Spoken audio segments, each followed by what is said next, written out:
Welcome to the Net Zero Carbon Summit. Today we are joined by Paul Kroes, Trailer Innovation Leader at Trane Technology. Thank you so much for joining us today, Paul. Thank you for having me. I am excited about today, not just because I'm also a cold chain girly and I love everything that has to do with some of the alternative fuels and different solutions for that, but because it's also all about sustainability. Before we get too far into that, let's get some background on you and how you got started at Trane. Yeah, so again, thanks for having me on here. So my career at Trane, or really Thermo King as part of Trane Technologies, goes back to 2007. I joined the company as an engineer, worked on many of our refrigeration products, started to get to know the business.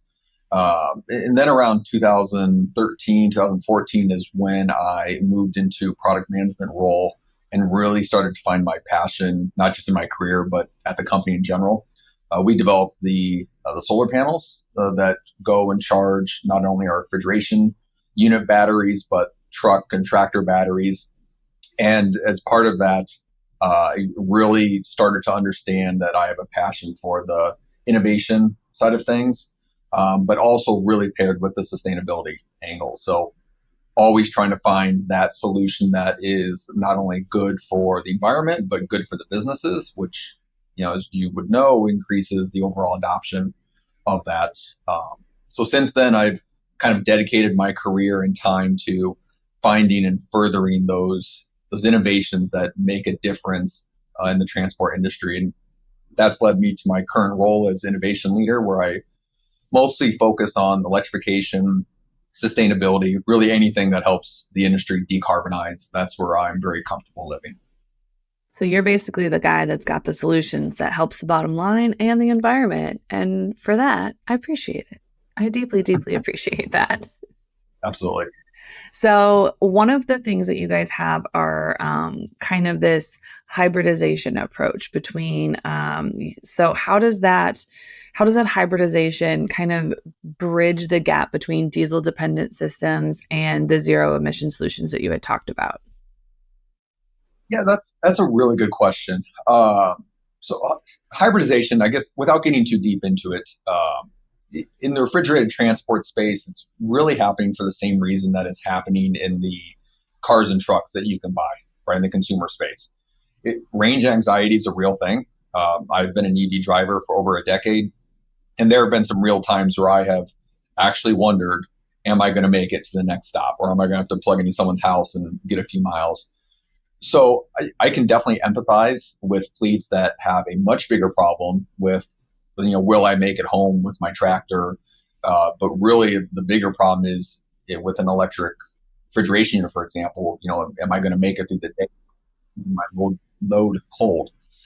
And that's arguably a much bigger deal and a much more expensive problem. So I say all that because what hybrid electric allows the industry to do is, for the same reason that the industry, consumer industry is buying plug-in hybrid EVs, is it eliminates that problem in a pretty big way.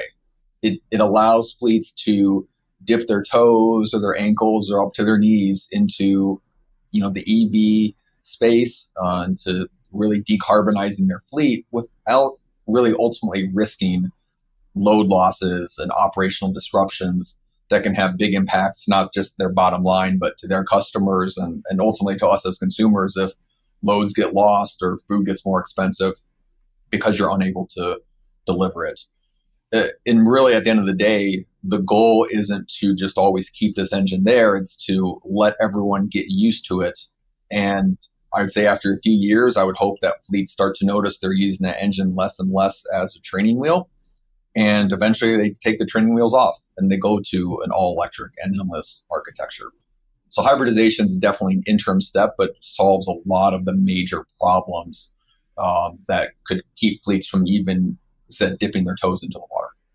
I kind of like that approach because that range anxiety and other stuff like that, because it's not just, oh, can I make it 400 miles? It's, can I make it 400 miles plus account for maybe being stuck in start and stop traffic? Or can I make it 400 miles with 200 of those miles being in the middle of the desert in Arizona in the middle of July? So where those units kind of have to work a little harder to keep things at that, and said, that temperature. But you also bring up the great point of there is a significant loss portion to it. It's one thing if a consumer vehicle, you run out of charge, you have to call AAA to come pick you up. You're just kind of out your time. You're not really out like tens of thousands of dollars or hundreds of thousands of dollars worth of goods. Whereas unfortunately on the truck side of things and the reefer unit side, that could potentially be $250,000 worth of goods that you have just, our reefer units ran out of battery or ran out of charge. And that's something that I think that you're right, that hybridization approach really comes in and says, we're going to take some of those fears away. And it's the training wheels that we're just going to come in and say, all right, we can do this. Like if we all just kind of work through it, we'll get there. And it's one of my favorite things when it comes to sustainability is you're taking this step. It doesn't have to be a big step. You don't have to change everything overnight, but it's a step in the right direction. Yeah, absolutely. And it is interesting to see the industry transition their mindset from, a few years ago, it was kind of this binary. I'm either running diesel units or I'm running all electric with battery. There was no in between. But my only way to meet my decarbonization goals is to transition X% of my fleet over to battery electric. And what fleets are finally understanding after having a lot of demonstrations out there and sometimes failures on all electric systems is I can actually meet my decarbonization goals by just running a diesel engine less. And a great way to do that is with a hybrid battery electric system. There are a lot of other ways to do it, but that is a very effective way to try it. Oh, 100%. And that's that little step that we love to see people take of just like, we actually can do this. And it's less of that all or nothing approach, which like you were saying, everybody feels like it has to be like, I need to go all solar, but like, no, just run the existing system a little less. What are some of those challenges that you guys see in that transition from all diesel to kind of that zero emission technology? I would say it's probably no secret that the biggest hurdle for any sort of transition to electric, whether it's consumer or trucking or anything, is infrastructure. Right? We see it everywhere. There's just not enough. The trucking industry, I think, is more unique, again, more pronounced than what it would be as a consumer. Again, taken from someone who knows it's important to have that at-home charging infrastructure, but also having it on the road for your longer road trips. And, as a consumer vehicle, you can get away with, without getting too technical, a level 2 charger where you're getting, say, 30 miles or 20 miles per hour of charging back in your vehicle overnight. The trucking industry also needs that, but the power needs are 10x what you need in your vehicle at home. So that infrastructure is just a much, much harder problem to tackle. It's easier at home, at larger facilities. And at home, I mean like your distribution center, your home base for fleets, where they're hopefully coming home most, if not every night. And, it's for every 20 trailers, you need a megawatt of power. That's a lot. Right? And if you're talking about transitioning an entire distribution center, that's multiple megawatts on power just for the refrigeration units, not even including what they're trying to do with their trucks and tractors and yard shunters. So it can be a very daunting problem that can take years and hundreds of thousands or millions of dollars to solve. Public charging infrastructure is probably an even bigger hurdle of when you're on the road looking for those long haul trucking corridors. Today you can pull into pick your favorite giant truck stop and fill up with diesel and off you go. In the future, hopefully there's an equivalent. Eventually there will be. There are some big initiatives and joint ventures out there to solve that, but it's still a very big problem that just makes people look at it and say, even if I could get the, EV equipment today, I don't have anywhere to plug it in. And then the second really big thing is cost. Again, no surprise there, but it is a very big deal. It's a lot of capital that fleets have to put into, and not just infrastructure, but then buying the equipment. And yes, there is a payback, but it's often years longer than their trade cycle. So they're not even making back their investment in the time that they own their equipment.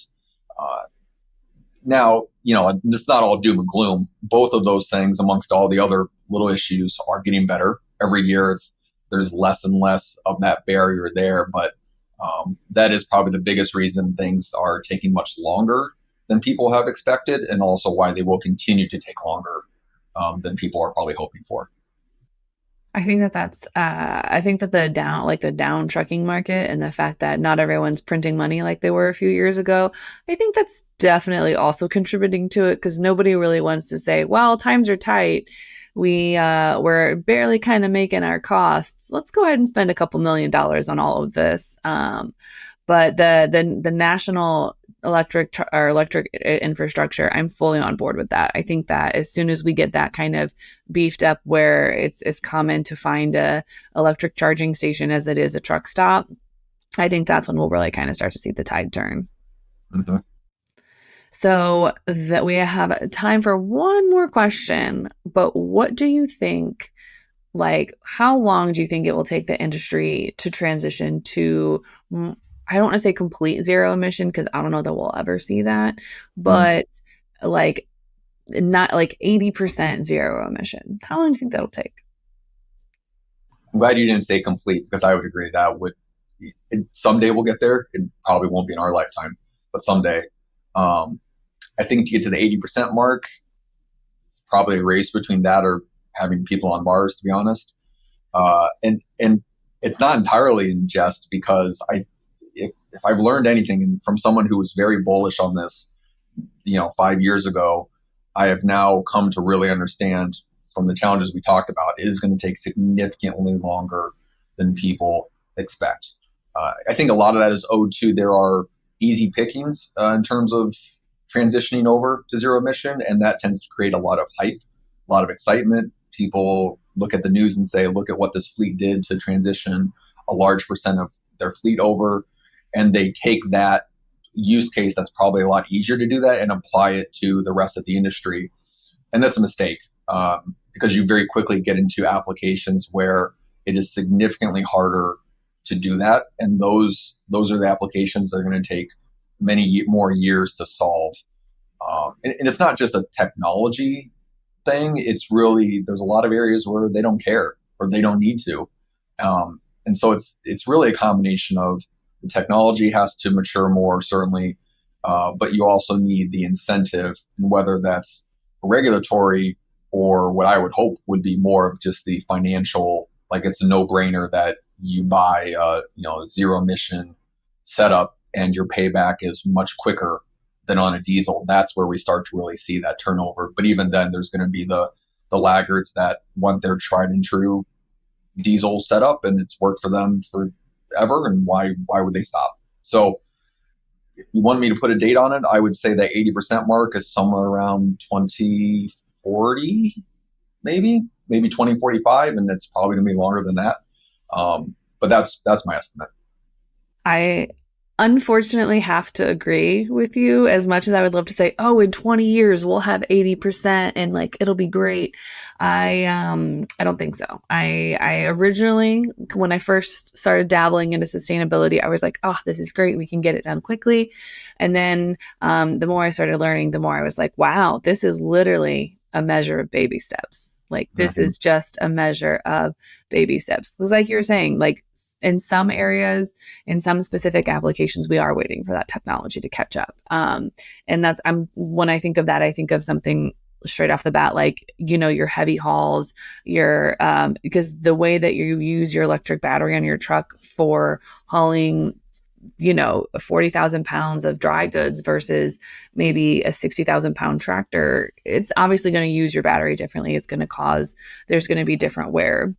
So I think I want it to be sooner. Selfishly, I want it to be sooner, but I think that everything that you brought up was a great point. But the real question is, how long till we get electric vehicles on Mars? Ooh. Probably sooner than the 80%. I'm still sticking with that. We'll come back in 20 years and debate it. All right. Well, Paul, thank you so much for joining us today. If people have questions about, the whole electrification process, or, just really taking those positive steps towards sustainability, where can they find you outside the summit? Yeah, you can definitely find me on LinkedIn or Train Technologies. Kind of plastered all over that. The biggest event of the year is always at the ACT Expo, usually around the May Aprilish timeframe. I'll be there again next year and happy to answer any questions. So please stop by and always engage your local Thermo King dealer as well if you have questions. Awesome. Thank you so much for joining us today. And everybody stay tuned. We have some amazing content coming your way for the rest of the summit.